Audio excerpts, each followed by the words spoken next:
अगर यहाँ कोई एक सज्जन मेरे पास आए, बोले महाराज थोड़ी सी व्यवस्था सुधरना चाहिए। मैंने कैसी? कि ये उपवास उपवास नियम संयम ये समझ में नहीं आता है। मोक्ष जाने के लिए ऐसी सीढ़ियां लग जाएं जिन पर चढ़ करके हम चले जाएं, ऐसी सीढ़ियां लग जाएं जिन पर चढ़ करके हम मोक्ष चले जाएं और मोक्ष का आनंद मिल जाए। क्या लग जाए? मैंने कहा भाई अगर तुम्हारा मकान 10 मंजिल है 12 मंजिल है तो सीढ़ियों से जाते हो कि लिफ्ट से जाते हो? हैं बताओ। हमारी बहन जी का मकान 6वें 7वें मंजिल पर है, लिफ्ट से जाते हो, सीढ़ियों से क्यों नहीं जाते? महाराज अब ये कोई कहने की बात है? जब लिफ्ट है तो सीढ़ियों से क्यों जाए जाए? लेकिन आश्चर्य मुझे है कि इस लिफ्ट होने के बाद भी तुम सीढ़ियों से जाना चाहते हो। सीढ़ियों से जाओगे तो कभी मोक्ष पहुंच नहीं पाओगे। सीढ़ियों से जाओगे तो मोक्ष नहीं पहुंच पाओगे, क्योंकि मोक्ष यहां से 7 राजू दूर है। हाँ, सम्यक दर्शन, सम्यक ज्ञान और सम्यक चारित्र की लिफ्ट है। सम्यक दर्शन, सम्यक ज्ञान, सम्यक चारित्र की लिफ्ट है। इस लिफ्ट में तुम बैठ जाओगे, आंख बंद कर लोगे और कब ऊपर पहुंच जाओगे पता नहीं चलेगा। तुम मोक्ष महल में अपना निवास स्थान बना सकते हो। बस तुम्हें इतना विश्वास में जागृत होना चाहिए कि लिफ्ट है, ये हमें लिफ्ट मोक्ष महल तक पहुंचाती है, हमें अपने सुख को प्राप्त कराती है, हमें उस मंजिल तक पहुंचाती है जिस मंजिल पर पहुंचने के बाद फिर कभी आना नहीं होता है, फिर संसार में दुख उठाना नहीं होता है। लेकिन बड़ा आश्चर्य है, लोगों को इस प्रकार का सिद्धांत नहीं। एक सज्जन मेरे पास आए, बोले महाराज बहुत प्रशंसा सुनी है मोक्ष की, मैंने आपके मुख से सुनी है और लोगों के मुख से भी सुनी है। मोक्ष की बहुत प्रशंसा सुनी है, शास्त्रों के स्वाध्याय लोग करते हैं तब भी लोग प्रशंसा करते हैं मोक्ष की।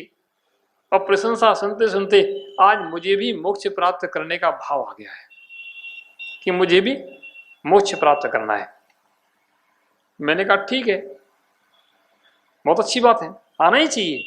अगर तुमने कोई बात सुनी है और सुनकर वह तुम्हारा भाव नहीं बना है तो मतलब क्या है, और तुम्हारा भाव बना बहुत श्रेष्ठ है। बोले महाराज लेकिन कुछ पूछना चाहते हैं। मैंने कहा पूछ लो भाई, क्या पूछना चाहते हैं? बोले महाराज मोक्ष तो जाना चाहते हैं, लेकिन इतना बताओ कि मोक्ष में फैसिलिटी क्या, सुविधाएं क्या क्या है? मोक्ष में फैसिलिटी क्या है, सुविधाएं क्या क्या हैं? मैंने क्या आप क्या चाहते हो कि महाराज ये बताओ मोक्ष में खाने पीने को क्या क्या मिलता है? वहां रबड़ी, गुलाब जामुन, रसगुल्ले, काजू की बर्फी और छोले भटूरे, इडली, डोसे और क्या बोलते हैं बाटी, चूरमा के लड्डू, इमरती, ये सब मिलता कि नहीं मिलता है? और भी ऐसे व्यंजन हैं, वहां मिलते कि नहीं मिलते हैं? विदेशी फल, अमेरिका के जापान के फल आते हैं, वहां मिलते कि नहीं मिलते हैं? और घूमने के लिए क्या क्या है, पार्क गार्डन कैसे हैं? वहां स्विमिंग पूल है कि नहीं है? स्विमिंग पूल जानते कि नहीं जानते? खैर आज छोटे बच्चे से पूछो वो भी जानता स्विमिंग पूल क्या होता है।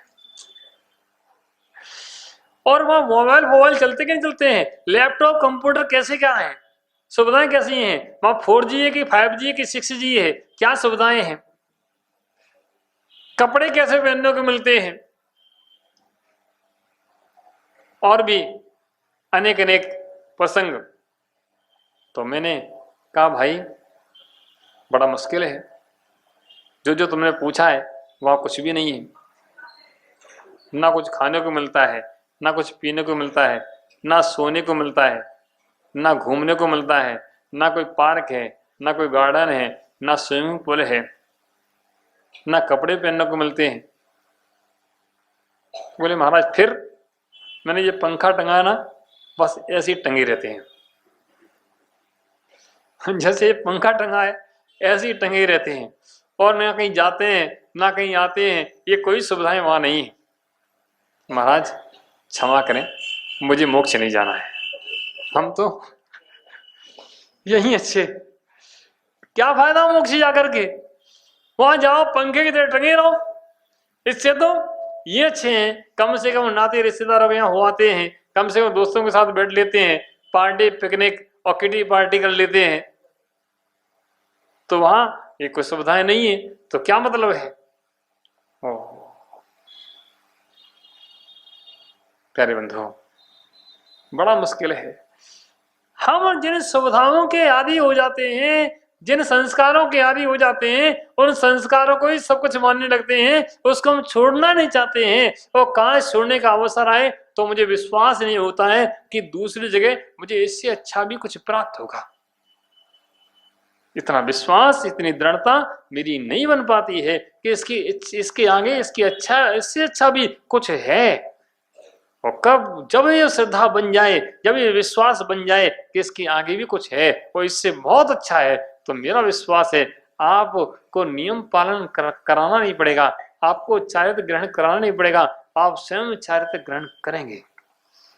क्योंकि चारित्र कोई ऐसी वैसी वस्तु नहीं है, खरीद कर नहीं मिलता है, बाजार में, मार्केट में, शॉपिंग मॉलों में नहीं मिलता है, वही आपकी भावनाओं में मिलता है। जब आपकी भावनाएं होती हैं तब तो चारित्र फलीभूत होता है, और भावनाएं नहीं होती हैं तो चारित्र फलीभूत नहीं होता है।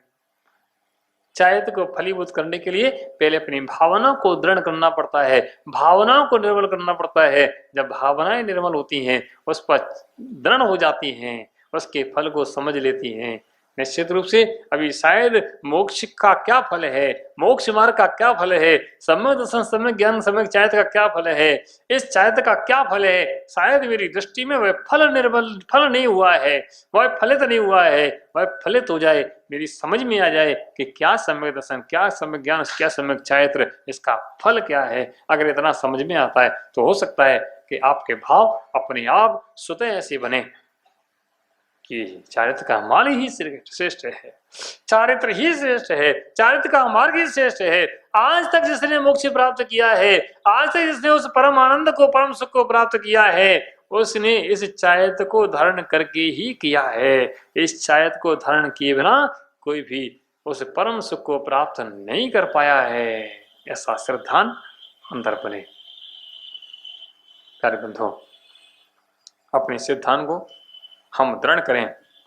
आचार्य महाराज मंगलाचरण में उस श्रद्धान को दृढ़ करने की, उन चारित्र के धारक, उन आराधक को जिन्होंने चारित्र धारण किया है, उन आराधक को प्रणाम कर रहे हैं, नमस्कार कर रहे हैं, और इस चारित्र पहाड़ ग्रंथ को करने के लिए प्रतिज्ञा कर रहे हैं कि इस चारित्र पहाड़ को मैं कहूंगा चारित्रम पहाड़म मोक्षे, इस चारित्र पहाड़ को मैं कहूंगा मोक्षारोहण हेउम, जो मोक्ष पर मुझे स्थापित करने वाला है।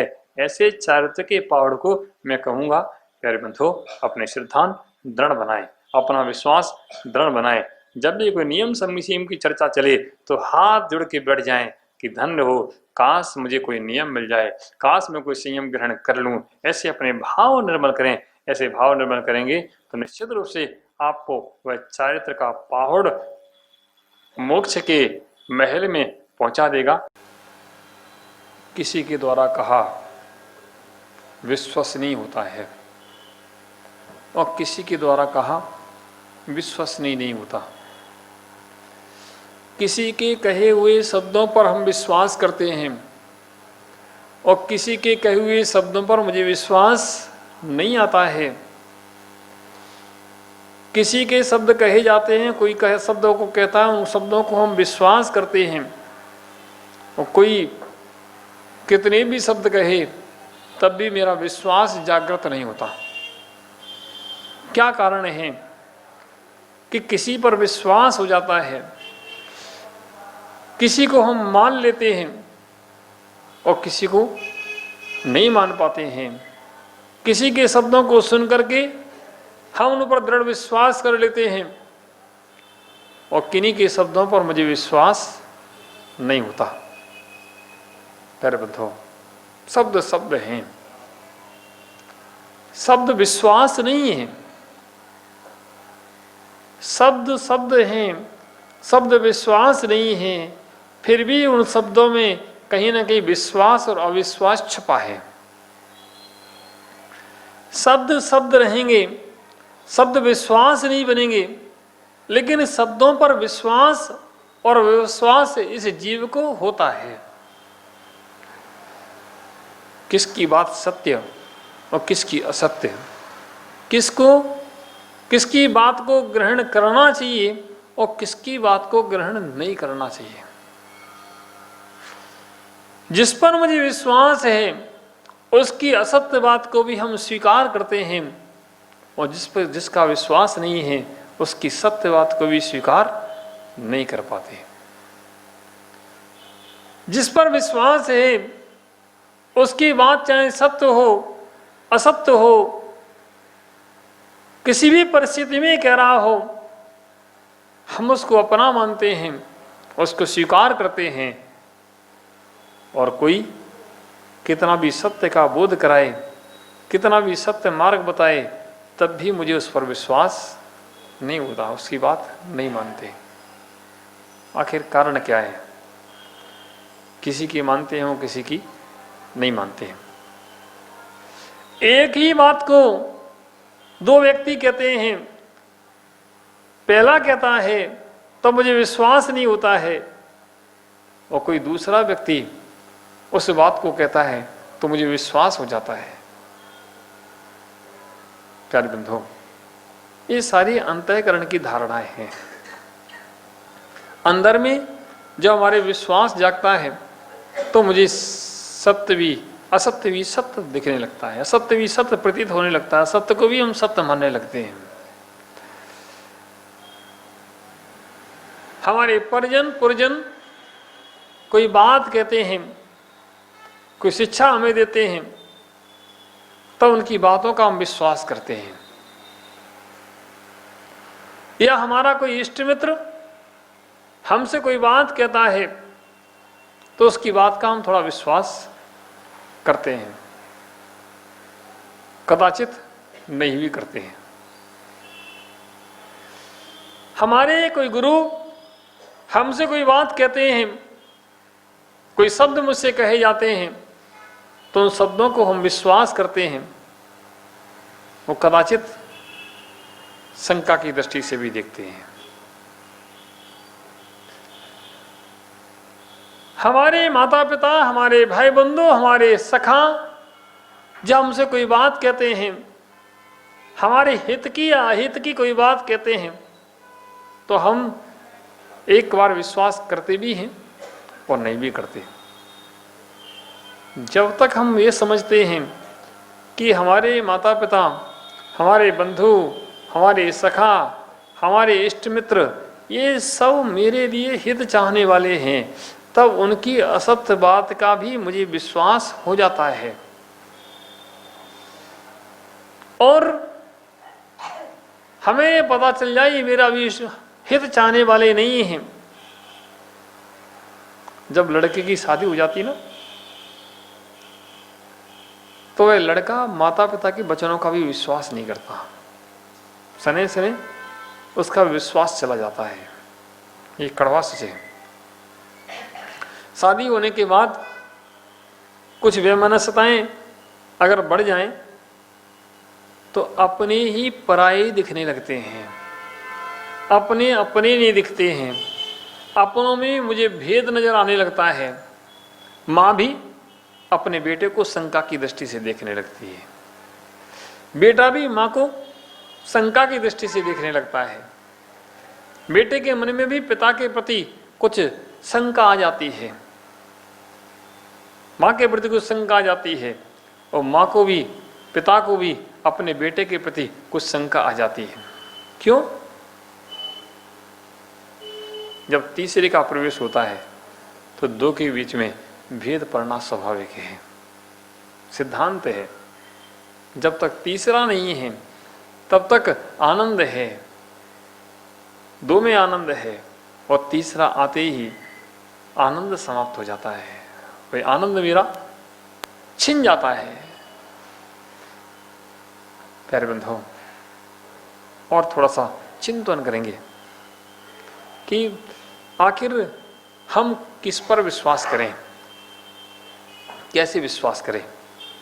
आज जो हमारा विश्वास पात्र होता है, आज इसके शब्दों को हम सुन करके स्वीकार करते हैं, ग्रहण करते हैं, उनके शब्दों को मानते हैं, और कल उन्हीं के शब्दों को हम नहीं मानते हैं।